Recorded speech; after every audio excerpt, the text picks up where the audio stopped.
yang menyebabkan bencana itu kan satu orang yang menggunduli hutan itu kemudian menanami sawit.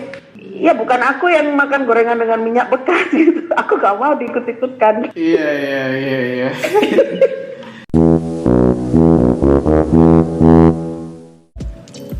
Ya, kembali lagi ya.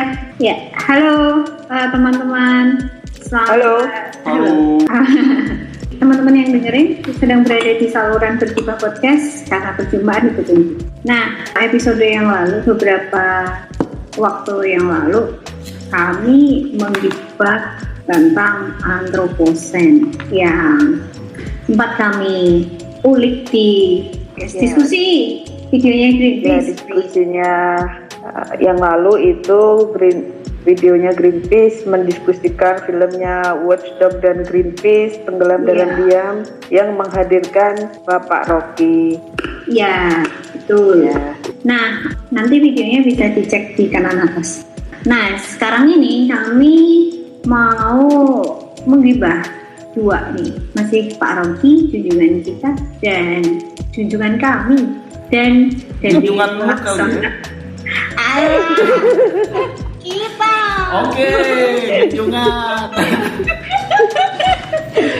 Logikanya itu loh. Oke. Nah, di podcast KI ini kita akan menggibah satu diskusi tentang Omnibus Law yang difasilitasi oleh Pak Rocky Gerung. Nah, di situ ada diskusi kritis nih. Selain Pak RG, di situ juga ada beberapa orang yang saling memberikan pendapat. Nah, gimana itu loh diskusinya? Ya. Sebentar, di sini tuh ada dua video ya yang mau di Dua video. bongkar nih. Yang pertama itu adalah BMW Record. Itu Rocky Gerung dan milenials mengupas undang-undang Omnibus Law Cipta Kerja dalam kuliah etika lingkungan 5. Video yang kedua itu video yang sama dengan yang lalu, yang juga sebelumnya, yaitu oleh Greenpeace Indonesia. Itu ada diskusi film Tenggelam Dalam Diam, melihat fenomena krisis iklim dari kacamata hukum dan filsafat. Itu ya, dua video itu. Iya. Nah, bagian mana yang menggelitik untuk digibah, itu kita mulai dari video satu dulu, yang Record. Ya, dalam diskusi itu mereka berbincang soal konsep antroposen, Orwellian politik, sama manufacturing consent. Nah, ada sedikit yang agak mengganjal tentang penggunaan konsep antroposen ini. Aku putar video dari di mana Pak Rocky menyampaikan itu ya. Yes, nah extinction itu yang disebut sebagai istilahnya antroposen. Jadi di dalam epoch sejarah itu yang disebut kerusakan yang dibuat oleh manusia itu udah melampaui kerusakan yang dibuat oleh alam. Ya, dia bilang kerusakan yang dibuat manusia sudah melampaui kerusakan yang dibuat oleh alam. Kira-kira itu. Kira begitu kalau kita glorifikasi istilahnya. Nah, antroposen ini adalah istilah yang ada di dalam undang-undang itu. Mestinya naskah akademis itu mulai dengan kondisi ini. Kan itu intinya kan, naskah akademis. Mengapa konsep ini tidak masuk dalam naskah akademis? Padahal Maksud dia naskah akademis Undang-Undang Ciptaker tadi ya? Iya. Ya. di situ pasti banyak geolog. Padahal di situ ada rektor IPB masuk di situ, rektor UGM masuk di situ, yang ada Departemen Kehutanan. Jadi dengan singkat kita mau tahu, mau lihat bahwa rektor-rektor itu namanya dipajang atau dipajak di situ tuh untuk membenarkan bahwa undang-undang itu layak secara akademis.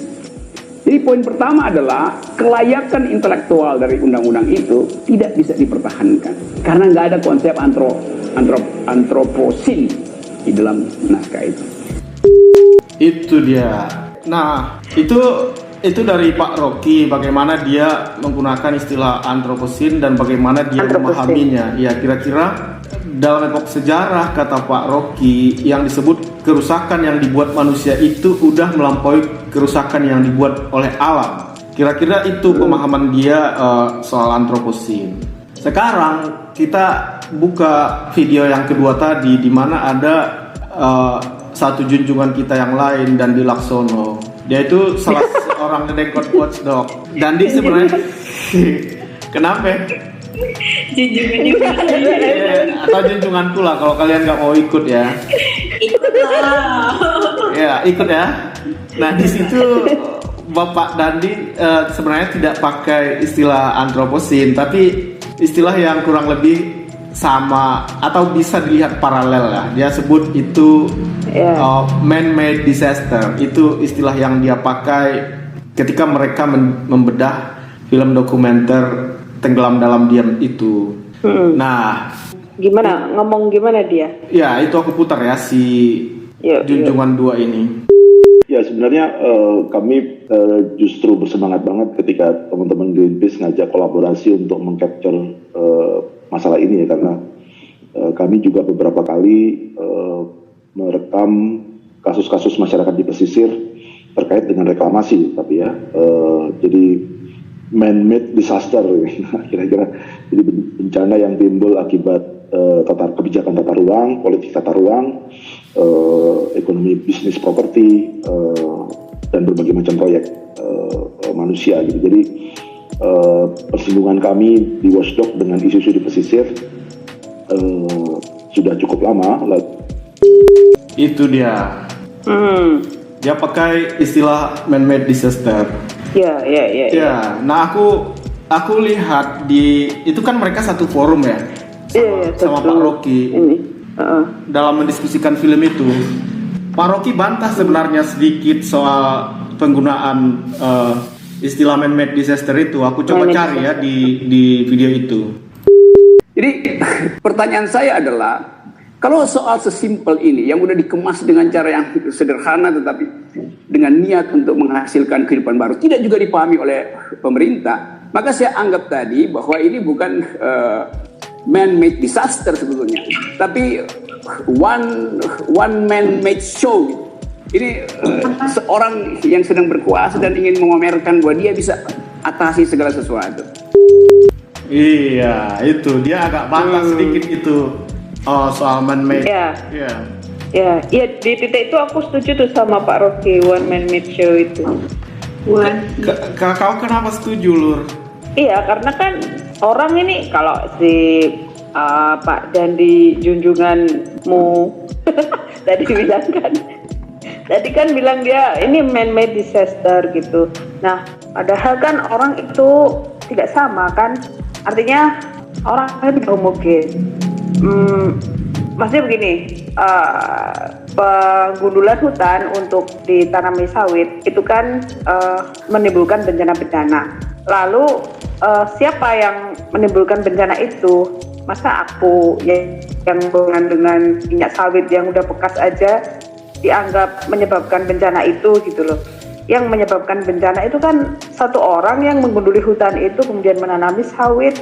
Ya bukan aku yang makan gorengan dengan minyak bekas gitu. Aku gak mau diikut-ikutkan. Iya. Atau pembalakan kayu karena mereka kan diskusi deforestasi tadi misalnya, atau diskusi oligarki. Misalnya Pak Rocky mencontohkan soal pembakaran kayu di Kalimantan, Sumatera, dan Papua. Itu dia sebut-sebut juga sebagai peran dari oligarki, orang-orang yang mengeksploitasi alam. Ya, itu misalnya aku membeli produk dari kayu hasil pembalakan gitu kan. Aku nggak tahu kalau kayu itu dari pembalakan atau apa. Masa aku juga dianggap sebagai penyebab bencana karena aku memakai kayu atau aku masih memakan minyak sawit gitu. Aku kan terus yang dikampanyekan kan itu kan yang umum terjadi itu yang ayo nggak usah pakai minyak sawit biar hutannya utuh, ayo nggak usah pakai kayu biar hutannya utuh. Lah ketika aku berhenti memakai, apakah orang itu berhenti satu orang itu oligarki itu berhenti membala kayu atau menanam sawit? Kan enggak. Ya. Jadi persis di situ sebenarnya kita bisa kulik apa sih sebenarnya yang dimaksud dengan antroposin itu kan. Kalau Kalau Iya. man-made disaster tadi si Dandi kita melihatnya paralel aja kan. Iya, jadi kalau kita lacak sebenarnya antroposin itu satu istilah yang berasal dari atau berawal dari komunitas geolog sebenarnya untuk menandai perubahan kala atau epok dalam umur bumi. Itu sebabnya tadi Pak Rocky dugaanku bilang di situ ada geolog, dia bilang gitu kan.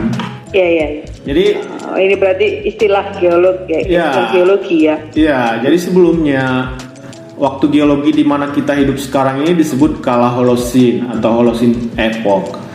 Yaitu kira-kira sejak 10 sampai 12.000 tahun yang lalu sampai ke sini. Nah, proposal tentang antroposin itu membedakan suatu kala dalam geologi di mana pengaruh manusia diidentifikasi sudah mengalahkan proses dan manusia dalam mengubah bumi. Dan ini diprediksi terjadi sejak setelah revolusi industri sekitar 2 abad yang lalu ke sini. Misalnya perubahan-perubahan itu naiknya komposisi gas karbon di udara, pembalakan hutan tadi seperti yang disebutkan Pak Rocky, perubahan bentang alam dan pengerukan bahan bakar energi fosil seperti minyak bumi dan batu bara. Ya ada banyak makalah, misalnya ada orang namanya Krasin, itu dia menulis tentang antroposin dalam satu makalah berjudul The Anthropocene. Dengan orang lain dia menulis itu satu terbitan kolektif di Earth System Science in the Anthropocene, itu judulnya. Atau orang yang sama kemudian menulis satu makalah di jurnal Nature tahun 2002, Geology of Mankind, itu judulnya. Jadi lumayan jelas menurutku bahwa itu muncul dari komunitas geolog. Misalnya bukunya Earth System Science, kemudian judulnya Geology of Mankind, itu kan memperlihatkan itu. Nah, terminologi itu kemudian melebar kemana-mana, termasuk ke ilmu sosial, sehingga kita menemukannya dalam kuliah etika lingkungan Pak Rocky di awal tadi itu. Iya. Dan barangkali man-made disaster itu adalah versi lainnya, karena kalau saya nggak salah ingat itu adalah satu kategorisasi atau pengelompokan tentang bencana yang dikeluarkan oleh kelompok-kelompok UN mungkin untuk menjelaskan bencana yang misalnya di luar tsunami atau gempa bumi. Tapi sebenarnya mereka bisa mempertajam itu. Tapi itu kalau istilah orang Jawa itu man-made disaster itu kayak gebiah uyah gitu loh. Dianggap semua orang itu sama menyebabkannya gitu, sama menyebabkannya.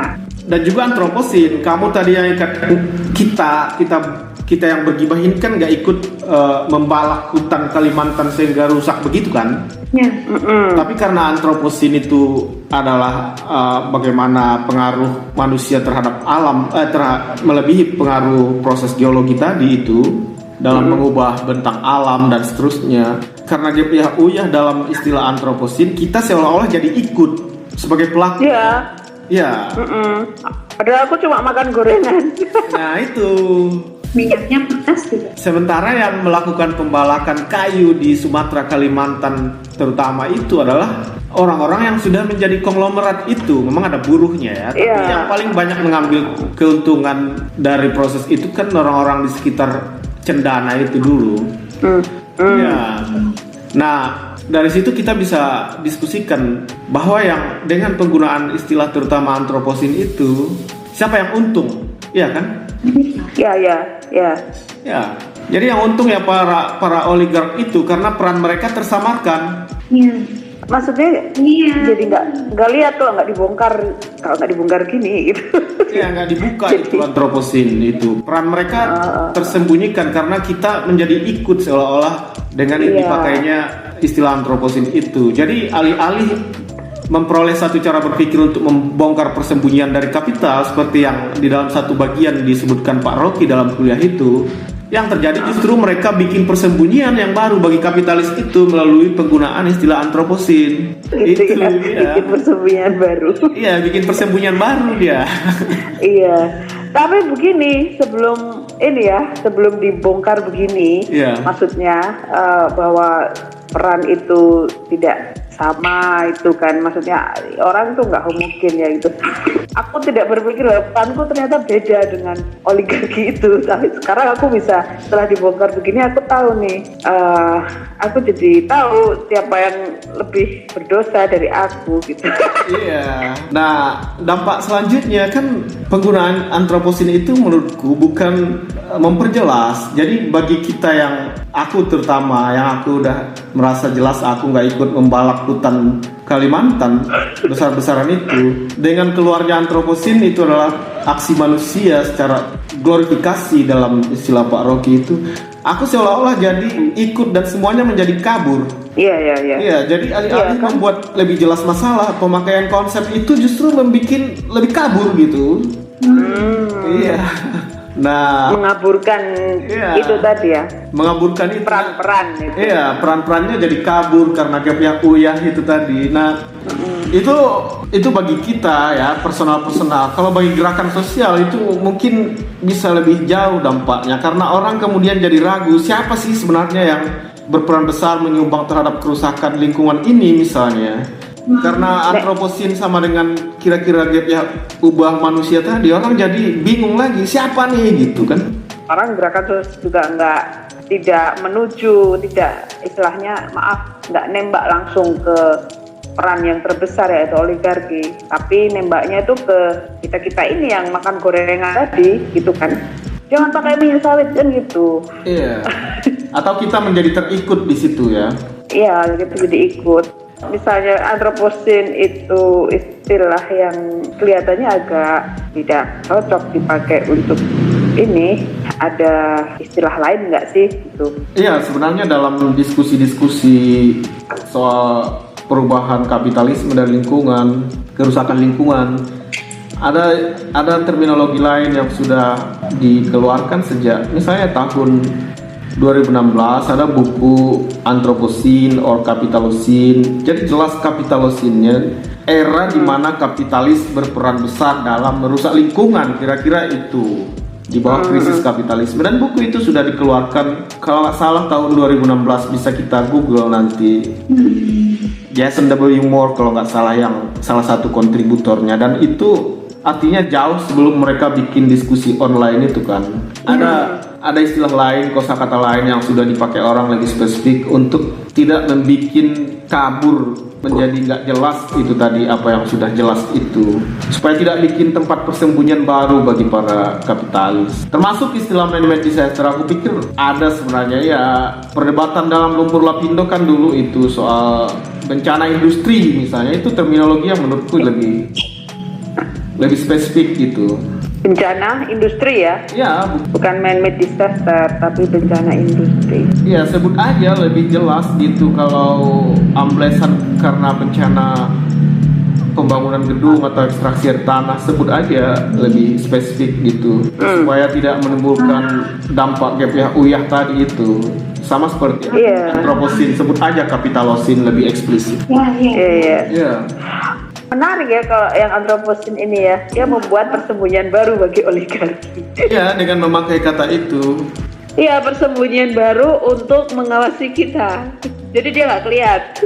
Iya, karena di gap uyah dalam antroposin itu kan. Iya, dia sembunyi tapi mengontrol kita kan gitu. Ya, artinya kan secara umum Pak Rocky itu mengikuti nalar geolog kan, yang bukan ilmuwan kritis dalam perbincangan keilmuan kan. Itu ilmu instrumental, ilmu teknik aja geologi itu. Dan itu tadi kalau kita lacak istilah antroposin lahir dari kalangan geolog untuk mendeskripsikan kala atau epoch itu, dan kemudian melebar ke ilmu sosial. Tapi kalau dipakai secara nggak kritis, jadinya gap uyah tadi itu. Makanya ada kapitalocene. Jadi lebih baik sekarang kita pakai kapitalocene. Ya, itu lebih clear menurutku. Lebih jelas. Lebih clear kan, lebih jelas siapa yang kita tembak gitu. Yoi. Ya, enggak kepiau ya. Ya. Ya. Ya, udah yuk. Ya. Terima kasih Pak Rocky, terima kasih Mas Dendi. Makasih. Bye-bye.